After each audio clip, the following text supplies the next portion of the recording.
पाकिस्तान के जरिए भेजे गए मध्यस्थता संदेश में ईरान ने 5 शर्तें रखी। पश्चिमी एशिया में सैन्य कार्रवाई पूरी तरह से बंद हो, जैसे इस समय लेबनान में इजरायल का हमला, ईरान पर लगे प्रतिबंध हटाए जाएं, विदेशों में फ्रीज की गई उनकी संपत्तियों को वापस किया जाए, युद्ध में हुए नुकसान की भरपाई हो, होर्मुज जलडमरू मध्य पर उनकी संप्रभुता को मान्यता दी जाए और उसका एकाधिकार माना जाए। पश्चिमी एशिया में बढ़ते तनाव के बीच ईरान और अमेरिका के बीच चल रही बंद कमरे की कूटनीति अब खुलकर चौराहे पर आ गई है। ईरान की semi official force news agency के मुताबिक ईरान ने अमेरिका के सामने रखी गई शर्तों और अपनी मांगों का खुलासा कर दिया है, जिससे दोनों देशों के बीच गहरी खाई साफ नजर आ रही है। रिपोर्ट्स के मुताबिक अमेरिका ने ईरान के सामने जो शर्तें रखी थीं, उसमें जो शर्तें थीं वो तो हम आपको बताएंगे ही, साथ ही ये बता दें कि जो ईरान ने शर्तें रखी हैं वो अमेरिका को पसंद नहीं आ रही हैं और डोनाल्ड ट्रंप ने इसका जवाब भी दिया है। क्या कहा डोनाल्ड ट्रंप ने, आगे आपको दिखाएंगे। नमस्कार, मैं हूं आशीष त्रिपाठी आपके साथ। वीडियो में अंत तक आप हमारे साथ बने रहिएगा। ये समझने का प्रयास करेंगे कि इस वक्त ईरान, अमेरिका, इजराइल के बीच शांति वार्ता का क्या स्तर है और कितनी संभावनाएं हैं युद्ध खत्म होने की। दरअसल इस पूरे मामले में एक रिपोर्ट सामने आई जिसमें अमेरिका ने ईरान के सामने 5 शर्तें रखी थी। पहली शर्त यह थी कि वो अपना 400 किलोग्राम हाईली एनरिच्ड यूरेनियम सौंप दे, यानी सरेंडर कर दे। दूसरी शर्त यही थी कि सिर्फ एक परमाणु केंद्र चालू रखे, बाकियों को बंद कर दे। और तीसरी शर्त यह थी, और उस परमाणु संयंत्र जो एक चलेगा उस पर भी अमेरिका की निगरानी रहेगी, ये मैं बताना आपको भूल गया था। तीसरी शर्त यह थी कि युद्ध में हुए नुकसान के लिए अमेरिका कोई मुआवजा नहीं देगा। चौथी शर्त यह थी कि ईरान की विदेशों में फ्रीज संपत्तियों का 25% हिस्सा भी नहीं दिया जाए। इसके ठीक उलट ईरान ने शर्तें रखी हैं। वहीं अमेरिका की 5वीं शर्त यह थी कि सीज फायर तभी लागू होगा जब औपचारिक बातचीत पूरी तरह से आगे बढ़े। ईरानी मीडिया का दावा यह है कि ट्रंप प्रशासन कूटनीति के जरिए यह हासिल करना चाहता है जो वो युद्ध के दौरान नहीं कर पाया। फार्स न्यूज ने कहा कि अगर ईरान ये शर्तें मान भी लेगा तब भी अमेरिका और इजरायल से हमले का खतरा बना रहेगा। ईरान ने अमेरिका और इजरायल पर शांति प्रक्रिया को बिगाड़ने का आरोप लगाया। विदेश मंत्रालय के प्रवक्ता इस्माइल बकाई ने कहा कि शांति और स्थिरता के नाम पर जो दावा किया जा रहा है वह एक बड़ा झूठ है। उन्होंने कहा कि असल में अमेरिका और इजरायल की आक्रामक नीतियों ने ही पूरे क्षेत्र को संकट में ढकेला है। अमेरिका और ईरान के बीच एक बार फिर जंग का खतरा दिख रहा है। डोनाल्ड ट्रंप ने चेतावनी दी है कि लगातार समय खत्म हो रहा है और ईरान को जल्द फैसला लेना होगा, नहीं तो फिर से हमला हो सकता है। इसके संबंध में एक वीडियो भी उन्होंने पोस्ट किया था, उसके बारे में भी बात करेंगे।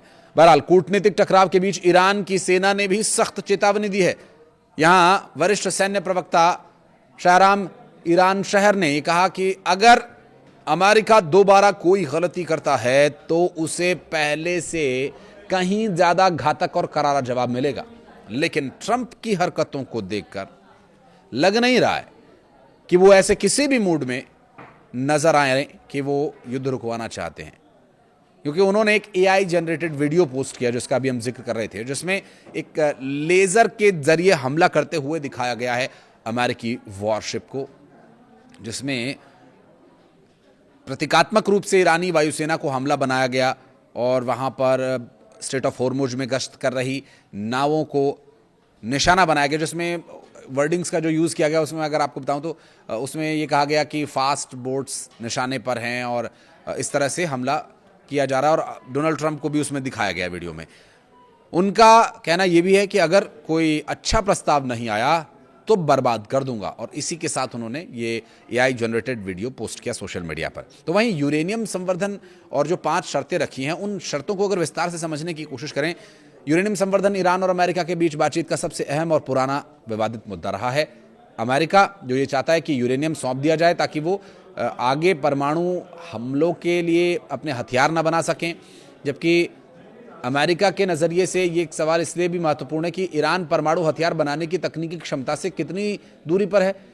प्राकृतिक यूरेनियम अकेले बहुत प्रभावी नहीं होता है। संवर्धन प्रक्रिया यूरेनियम के ऊर्जावान हिस्से यानी आइसोटोप 235 की मात्रा को बढ़ा देती है ताकि इसे ऐसे ईंधन में बदला जा सके जिसका कि इस्तेमाल परमाणु रिएक्टर्स में किया जा सके। हालांकि जैसे जैसे यूरेनियम का संवर्धन अनुपात बढ़ता है उसके सैन्य इस्तेमाल का खतरा भी बढ़ता जाता है। यानी जितना एनरिच्ड यूरेनियम उतना ज़्यादा उसके हथियार के तौर पर इस्तेमाल किए जाने की संभावना। एनरिच्ड यूरेनियम, जिसके बारे में हमने आपको एक पहले डिटेल्ड वीडियो भी बनाकर बताया था, उसमें अगर जल्दी जल्दी मैं आपको सरसरी तौर पर अगर रिमाइंड कराऊं तो 20% तक एनरिच्ड यूरेनियम का इस्तेमाल ईंधन के तौर पर किया जाता है, जिससे बिजली बनाई जाती है। 20% से ज़्यादा अगर 40% है तो वो हाईली एनरिच्ड यूरेनियम की कैटेगरी में ज़रूर आता है, लेकिन वो तब भी बिजली बनाने ही के लिए इस्तेमाल किया जा सकता है। उसकी पोटेंशियल क्षमता ये हो जाती है कि वो हथियार बनाने के लिए इस्तेमाल किया जा सकता है। और ईरान परमाणु प्रसार संधि यानी एनपीटी के तहत ऊर्जा उत्पादन, रिसर्च और मेडिकल ज़रूरतों जैसे शांतिपूर्ण उद्देश्यों के लिए यूरेनियम संवर्धन के अपने अधिकार पर जोर देता है। दूसरी तरफ अमेरिका और इजराइल इस कार्यक्रम को परमाणु हथियार हासिल करने की कोशिश का बहाना मानते हैं। दूसरा बड़ा विवादित मुद्दा ईरान के संवर्धित यूरेनियम भंडार के भविष्य को लेकर है। 12 दिन की जंग से पहले अंतर्राष्ट्रीय परमाणु ऊर्जा एजेंसी ने यह बताया था कि ईरान के पास लगभग 440 ग्राम 60% संवर्धित यूरेनियम था। तो ये 60% संवर्धित यूरेनियम जो है ये हाईली एनरिच्ड यूरेनियम की कैटेगरी में आता है और क्लोज टू मेक वेपन्स की कैटेगरी में आता है, यानी कि हथियार बनाने के लिए इस्तेमाल होने वाले यूरेनियम की श्रेणी के बहुत नज़दीक। जबकि वहाँ पर जो परमाणु बॉम्ब्स या परमाणु हथियारों में इस्तेमाल होने वाला यूरेनियम है वो 90% से ज़्यादा एनरिच्ड होना चाहिए। तो अगर 60% तक कोई आ गया तो वो 30% और हासिल करके 90 की कैटेगरी को पार कर लेगा। ये स्तर हथियार के स्तर के करीब माना जाता है और विशेषज्ञों के मुताबिक अगर इसे और संवर्धित किया जाए तो इससे कई परमाणु हथियारों के लिए ज़रूरी सामग्री तैयार हो सकती है। रिपोर्ट्स के मुताबिक ईरान के रणनीतिक यूरेनियम भंडार का एक बड़ा हिस्सा इस्फहान परमाणु परिसर में भूमिगत ठिकानों और गहरी सुरंगों में रखा गया। खुफिया रिपोर्ट्स में कहा गया है कि कुछ संवर्धित यूरेनियम नष्ट हुई सुरंगों के मलबे के नीचे दबा हुआ है।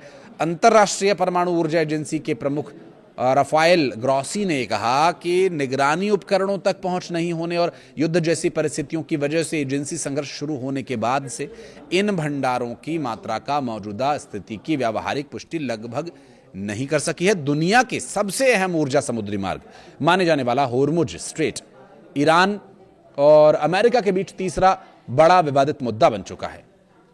इस रणनीतिक समुद्री रास्ते से दुनिया के 20% से ज्यादा कच्चे तेल और तरलीकृत प्राकृतिक गैस की आवाजाही होती है। कुछ विश्लेषकों का यह मानना है कि पिछले 2 महीनों के घटनाक्रम को देखते हुए स्ट्रेट ऑफ होर्मुज पर नियंत्रण ईरान के लिए एक रणनीतिक हथियार बन सकता है। अमेरिका इसके लिए पूरी तरह और निगरानी के साथ खुले रहने की किसी भी संभावित समझौते की पूर्व शर्त मानता है, जबकि तेहरान इसे आखिरी दबाव वाले हथियार की तरह इस्तेमाल करता दिख रहा है। इस अहम रास्ते के लगातार बंद रहने या बाधित होने और ऊर्जा की कीमतों में बढ़ोतरी से वैश्विक अर्थव्यवस्था की स्थिरता को बड़ा खतरा हो सकता है। इस क्षेत्र में ईरान समर्थित समूहों में भी गतिविधियां देखने को मिल रही हैं। तेहरान और अमेरिका के बीच बड़ा विवादित मुद्दा है। अमेरिका का कहना है कि ईरान लेबनान के हिजबुल्लाह, यमन के हूती और इराक के कुछ शिया मिलिशिया समूहों को वित्तीय, सैन्य और प्रशिक्षण सहायता देता है। उसके मुताबिक इस नेटवर्क के जरिए प्रभाव बढ़ाकर ईरान ने इजरायली और अमेरिकी हितों के साथ ही उनके फोर्स के लिए भी गंभीर खतरा पैदा कर दिया है। दूसरी तरफ तेहरान इन समूहों को एक्सिस ऑफ रेजिस्टेंस का हिस्सा बताता है। उनका यह कहना है कि ये स्वतंत्र तत्व हैं जो इजरायल और क्षेत्र में अमेरिकी सैन्य मौजूदगी के खिलाफ अभियान चलाते हैं। अक्टूबर 2023 में गाजा जंग के शुरू होने के बाद अलग अलग मोर्चों पर इन समूहों के हमले बढ़ गए थे। इनमें लेबनान सीमा पर हिजबुल्लाह और इजरायली सीमा पर इजरायल और हिजबुल्लाह के बीच झड़पें यहां पर हुई थी। लाल सागर में हूथी हमले और इराक और सीरिया के अमेरिकी ठिकानों पर इराकी सशस्त्र समूहों की कार्रवाई इसमें शामिल है। ईरान का मिसाइल कार्यक्रम भी इसका एक हिस्सा रहा है, जो कि अमेरिका की शर्तों में शामिल रहा। ईरान का मिसाइल कार्यक्रम दोनों देशों के बीच सबसे महत्वपूर्ण संवेदनशील विवादों में से एक मुद्दा है। पिछले 2 दशकों में ईरान ने बैलिस्टिक और क्रूज मिसाइल्स का बड़ा जखीरा तैयार किया, जिसमें कम दूरी की मिसाइलों से लेकर लगभग 2000 किलोमीटर तक की मार करने वाली क्षमता वाली मिसाइलें शामिल हैं। ईरान ने भूमिगत ठिकानों और मिसाइल सिटीज का नेटवर्क भी बनाया।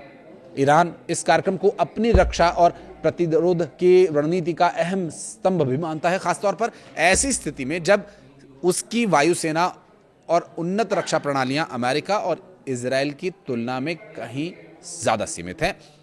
दूसरी तरफ अमेरिका और उसके सहयोगी कहते हैं कि ईरान का मिसाइल भंडार, ड्रोन टेक्निक और अधिक सटीक मिसाइलों के विकास के साथ मिलकर इजरायल क्षेत्र में अमेरिकी सैन्य ठिकानों और अरब देशों के लिए सीधा खतरा पैदा करता है।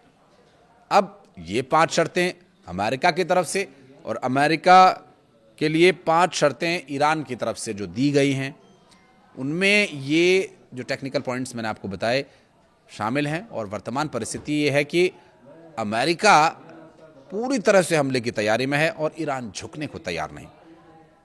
अब आप भी अपने विवेक से अंदाजा लगाइए, क्या ऐसी परिस्थिति में युद्ध रुक सकता है? कुछ कहना चाहें तो कमेंट सेक्शन में जरूर बताइएगा और वीडियो को यहां तक देखने के लिए बहुत बहुत धन्यवाद।